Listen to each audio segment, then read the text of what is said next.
Hello and welcome to BYJU'S Exam Prep IAS.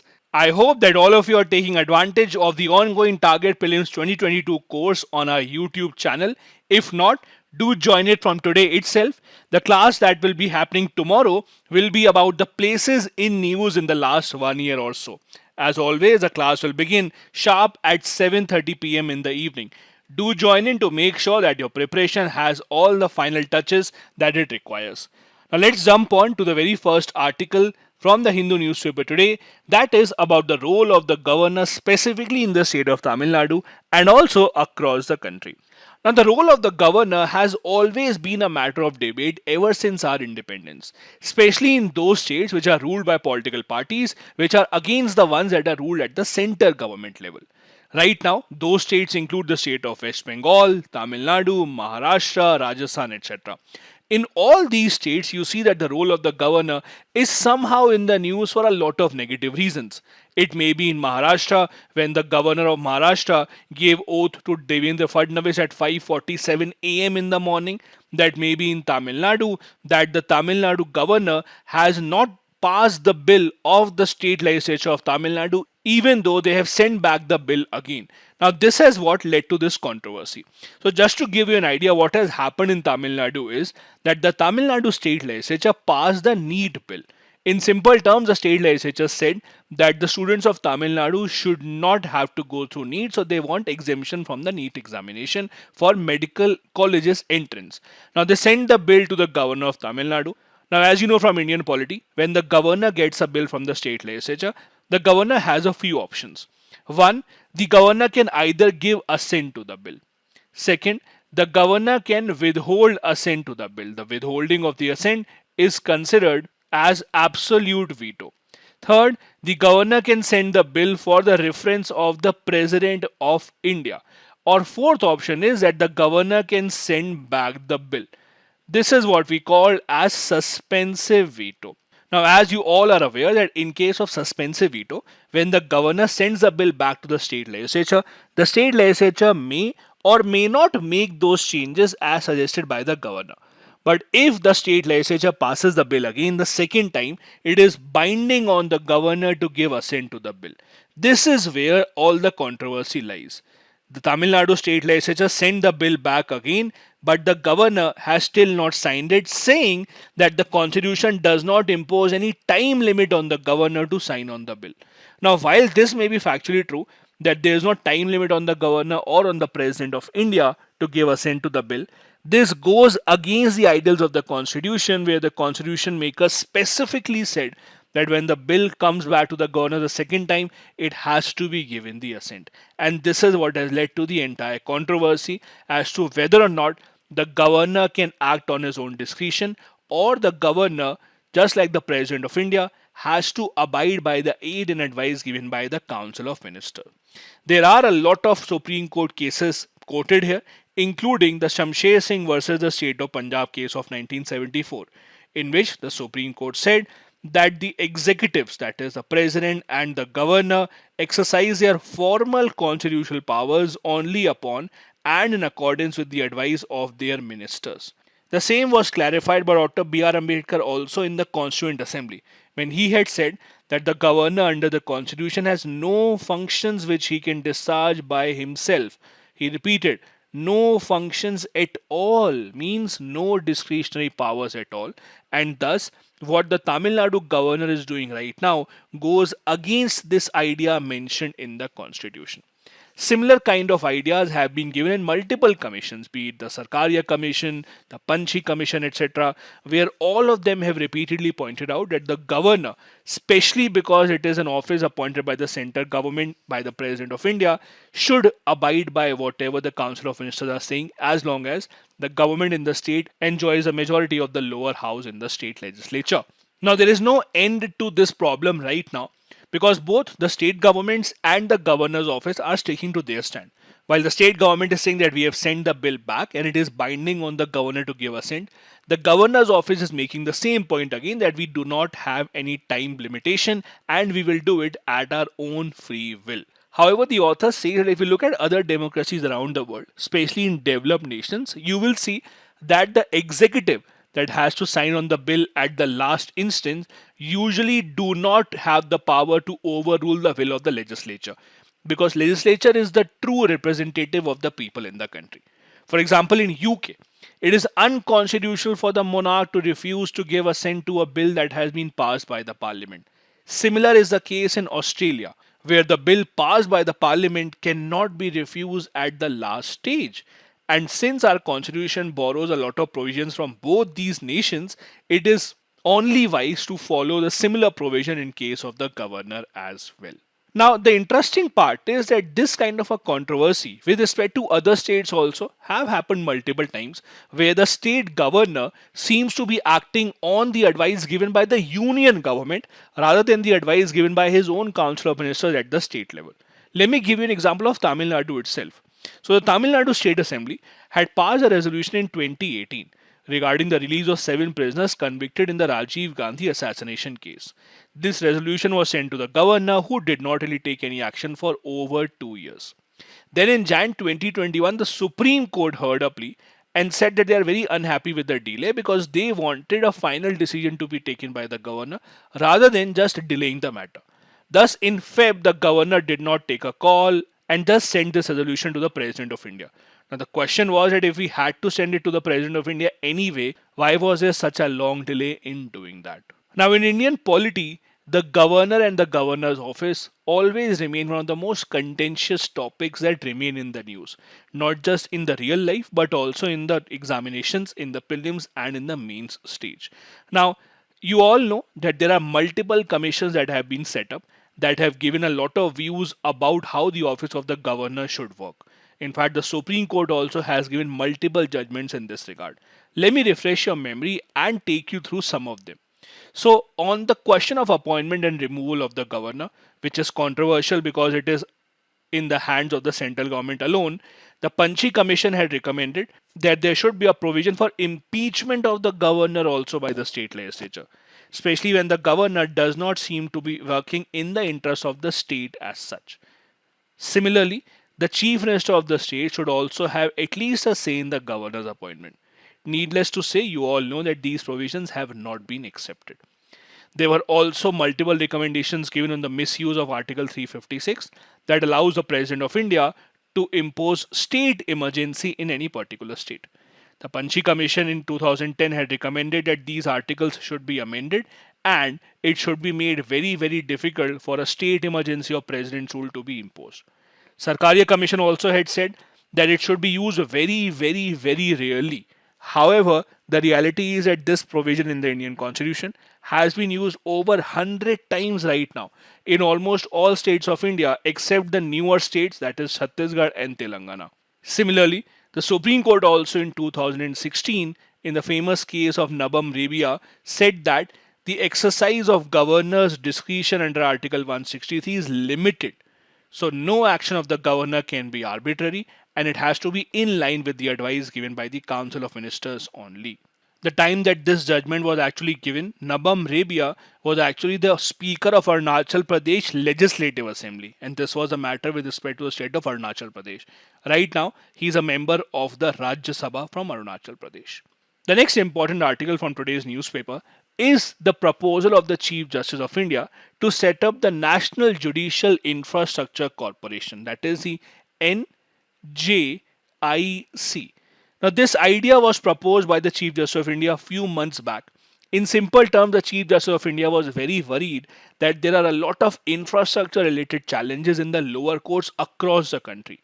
In a survey that his office had conducted, it was found out that a lot of courts in India don't even have washroom facilities, they don't have internet connection, even the basic infrastructure facilities such as making the court accessible to disabled people are absent. That is why the Chief Justice of India had suggested that we should work towards setting up a specific authority called the National Judicial Infrastructure Corporation, which will look into these shortcomings and provide the infrastructure support needed at the lower judiciary level.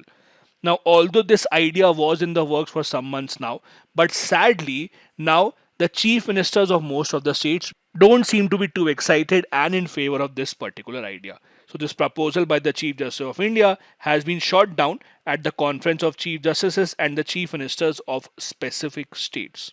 The interesting part is that even the union government has agreed with the view of the respective state governments, and they also don't seem to be too excited about this idea.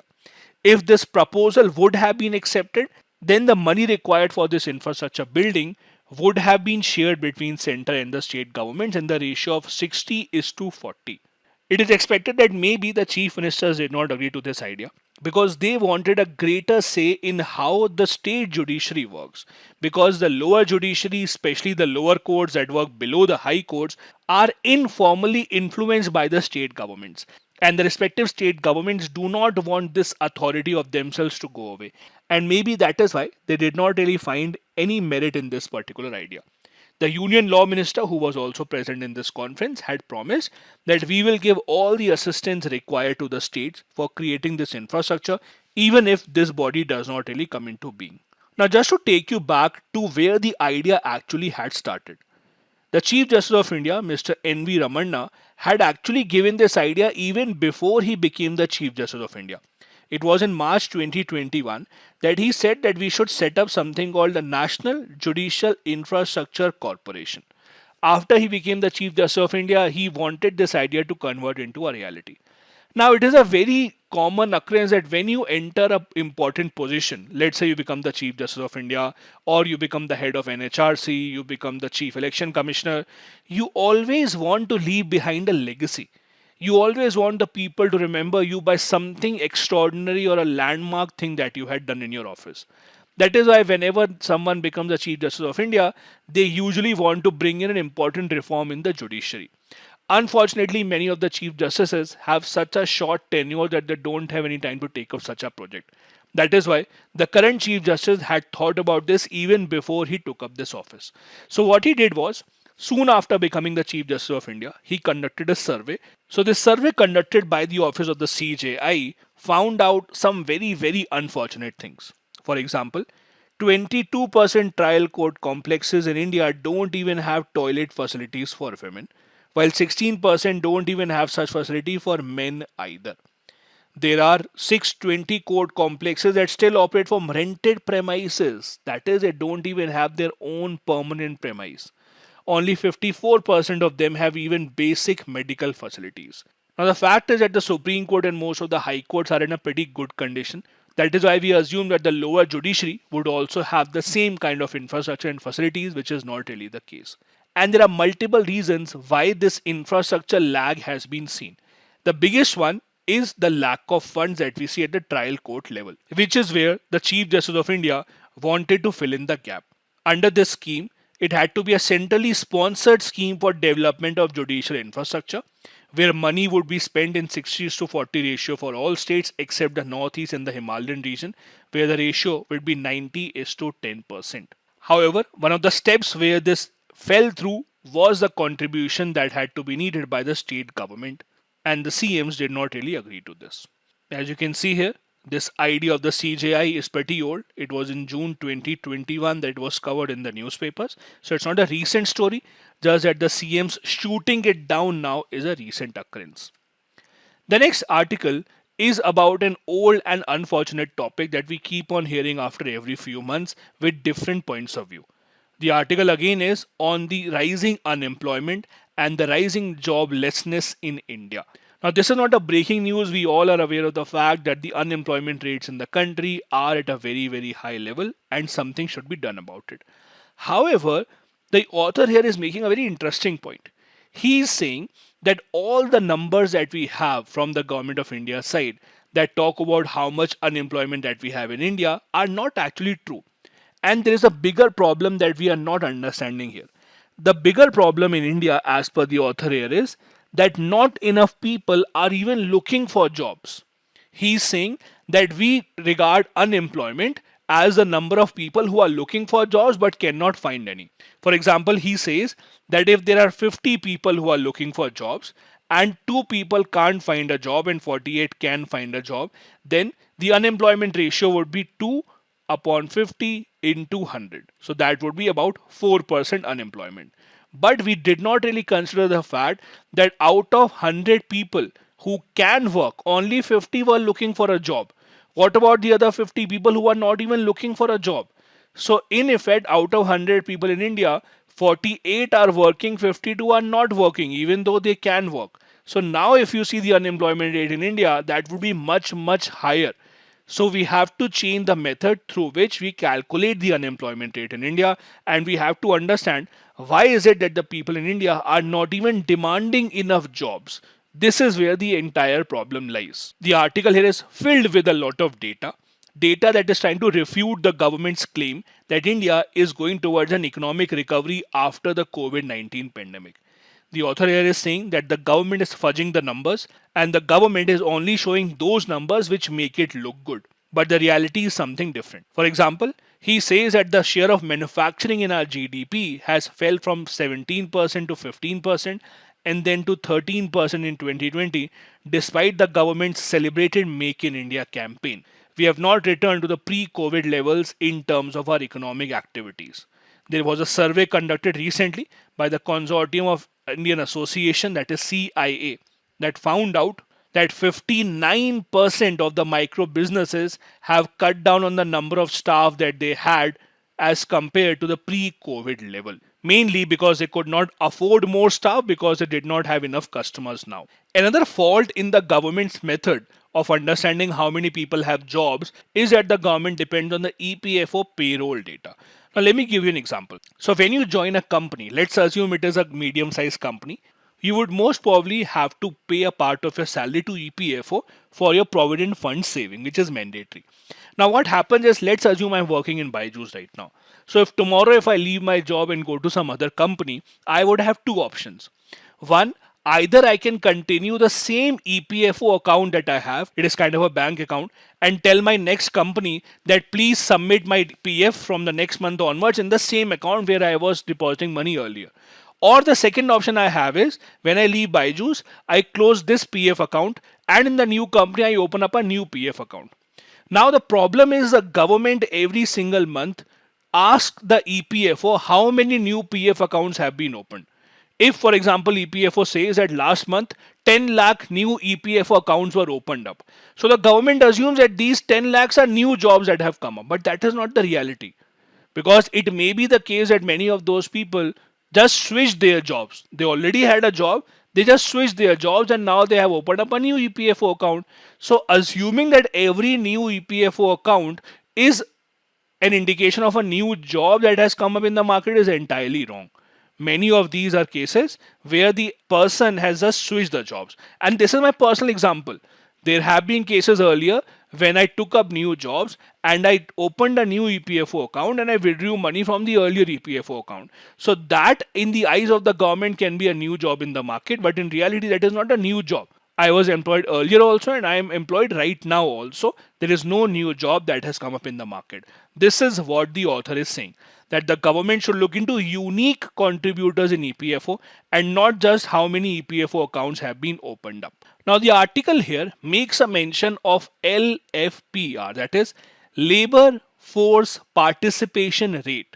Now let's understand what is labor force participation rate, because this is very important for you. I'll try and explain this to you in very simple terms of how the unemployment numbers in India are not correct as per the current method of our counting. So labor force participation rate is number of people in India above 15 years of age who are looking for a job. Simple. Some of them would have found a job and some of them would not have found a job.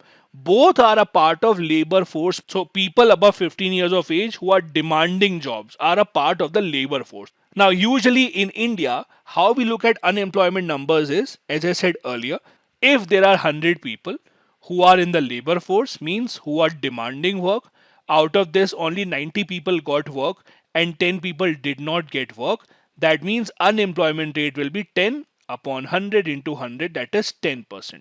This is how unemployment rate in India is calculated. While the labor force participation rate is out of 100 people, how many people are looking for a job? So let's assume in India we have 100 people, 90 are looking for a job. So this 90% is called labor force participation rate. Now obviously you are counting everyone above 15 years of age. So this number of labor force participation rate cannot be very high, because it would also include people in their 70s, 80s, old age people. They are not looking for jobs. So that is why usually this number is between 50, 60, 70%. So these are the number of people who are looking for a job. So now if you look at numbers, in most countries across the world, the labor force participation rate is 60%. So out of 100 people across the world who are above 15 years of age, 60 people are looking for a job. In India, this is 40% now. So out of every 100 people in India who are above the age of 15 years, only 40% are looking for jobs.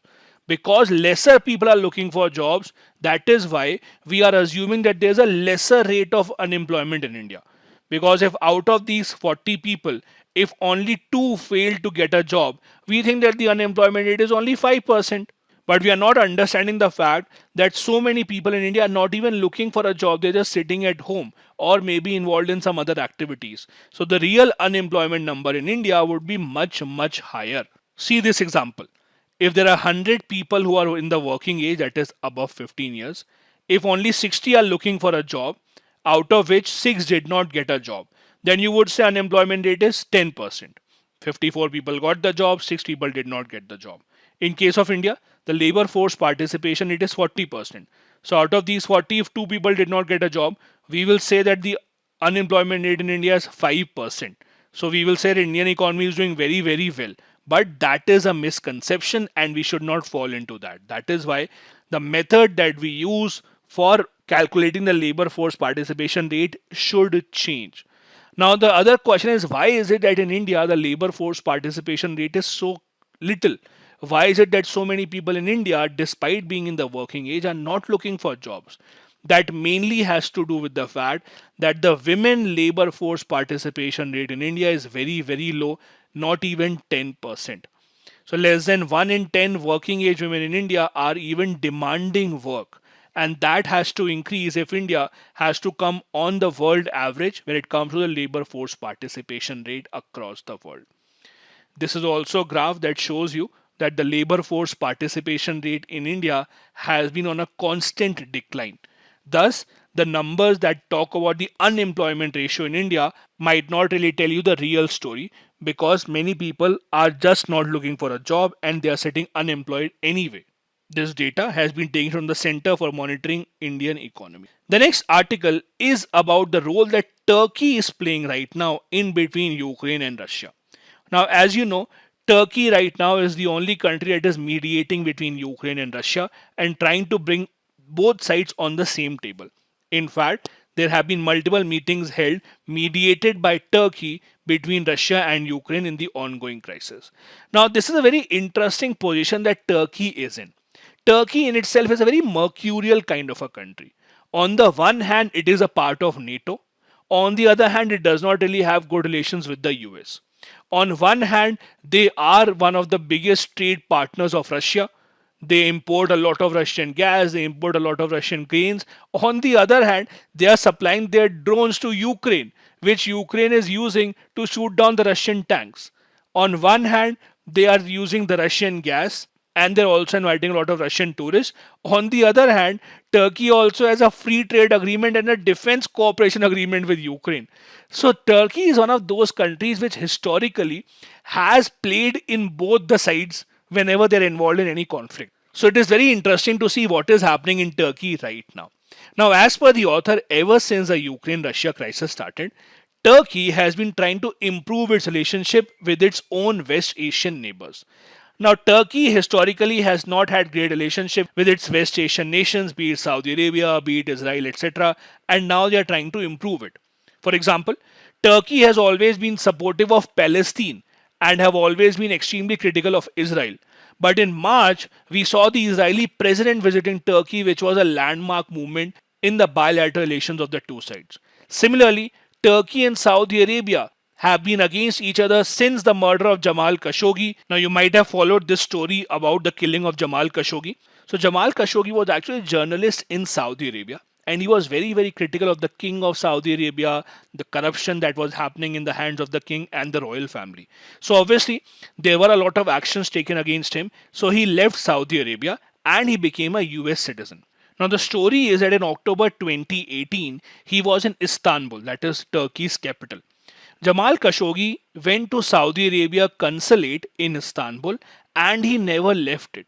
So many people believe that it was the crown prince of Saudi Arabia, that is Mohammed bin Salman, who had ordered the assassination of Jamal Khashoggi. And there are cameras that show that a lot of people had entered the consulate, maybe killed him inside the building, and cut down his body into multiple parts, and that is why he was never seen leaving the building.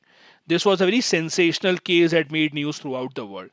Ever since that day, the case was going on in Turkey against the Saudi nationals who had entered the consulate general and were believed to be the killers of Khashoggi.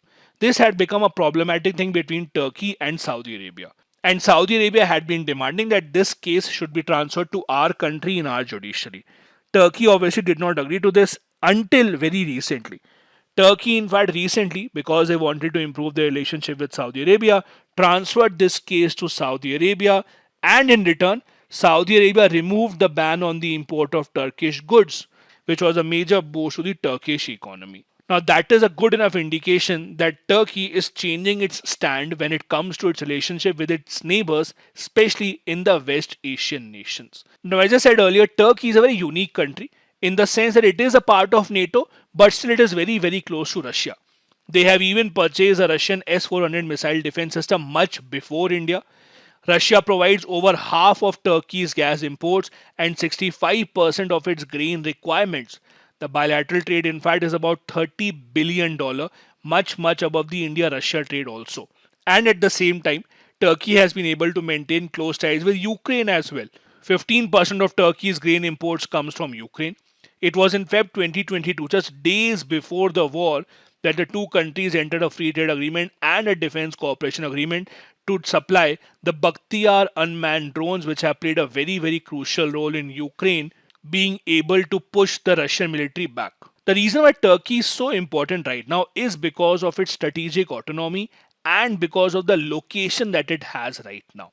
Now, what Turkey has done is they have made use of the Montreux Convention of 1936 and closed down two very important water bodies, including the Bosphorus, for naval shipping. And that is why it becomes so relevant. We will discuss in detail what is the Montreux Convention and how does it impact Russia and how does it impact Ukraine. Now, what Turkey has been doing is, ever since Erdogan has been in power, Turkey wants to go back to its glory days. See, understand the thing that every single country, be it Russia, China, India, Turkey, US, at the end of the day, all of them take their decisions in their own national interest. Turkey also, like many other countries, has a very glorious past. The Ottoman Empire that you talk about was actually based in Turkey. So just like other countries, just like Vladimir Putin has this dream that I want to revive the Soviet Union, similarly, Turkey also has a dream that they want to be the world's center of power, just like the Ottoman Empire was. And that is why they want to make as many alliances as possible. Now that they are seeing that Russia and Ukraine are going against each other, they are looking for new partners in the region. And the geographical location of Germany is as such that it gives them a lot of power to make important decisions with respect to other nations as well. Now, let me tell you why Turkey is so relevant right now. This is the Black Sea, the area where Russia is trying to exert its power. This water body, the small water body that you see here, is called the Sea of Marmara. However, connecting the Black Sea and the Sea of Marmara is actually over here a very narrow strait called the Bosphorus Strait. This Bosphorus Strait actually gives an outlet to everything that is coming in the Black Sea. This is under the Turkish control. And if they block this, that means they block the outlet to the Black Sea. And this is why Turkey is such an important nation right now and has such an important role to play in the ongoing crisis. Similarly, the other water body that you see in the news and in this article also is somewhere over here. This is a water body that is called Dardanelles. So since Turkey controls both the Dardanelles and the Bosphorus Strait, they virtually control what enters and what leaves the Black Sea. And this is what makes the country so important, and that is why both Russia and Ukraine are ready for Turkey to mediate this entire issue. Now, the article mentions the fact that Turkey has used the Montreux Convention to respond to Russia's war over Ukraine. Now, what exactly is this? As I said, under the Montreal Convention, what Turkey has done is they have banned Russian war vessels from entering the Black Sea through the Bosphorus and through the Dardanelles states because both of these are controlled by Turkey. As per the Montreal Convention, the international agreement was signed by multiple nations including Australia, Bulgaria, France, Greece, Soviet Union, and Turkey, and it was signed in 1936. In simple terms, this gives Turkey control over the water route between the Black Sea. And this convention says, in the event of a war, the pact gives Turkey the right to regulate the transit of naval warships and to block the states to warships belonging to countries involved in the conflict. This is why Turkey has been very keen on calling it a war and not a crisis or a conflict. That is why international relations is so important, and that is why diplomacy has such an important role to play. If you see all the international news media, Turkey and the Turkish government has always been using the word war because that is how they can bring the Montreal Convention into play. Also, any country with the coastline on the Black Sea, that is Romania, Bulgaria, Georgia, Russia, or Ukraine, must notify Turkey 8 days in advance on their intention to send any vessels of war through the strait. That is why Turkey is a country on where everyone has their eyes set. And that's why Turkey is playing such an important role in this crisis. As I said earlier, they are a NATO member since 1952. Even then, they are not taking the side of NATO. Yes, they have criticized the Russian action on some aspects, but they have not supported NATO when it comes to putting sanctions on Russia or by sending any other important arms to Ukraine. Yes, they have decided to block the Russian warships under the Montreal Convention, but they also know that these warships have a lot of power, and if Russia really wants to go through these states, Turkey would not really have the power to stop them against their own will. So it remains to be seen whether or not Russia respects this convention or not. These were the articles we wanted to discuss from the Hindu newspaper today. Now, a couple of practice questions. Number one, what is labor force participation rate? How effective is it in measuring the unemployment rates in India? Second, elaborate the issues plaguing the lower judiciary in India and the reasons behind these lacunas. Both these questions have to be answered within 250 words each. Thank you so much for watching the video.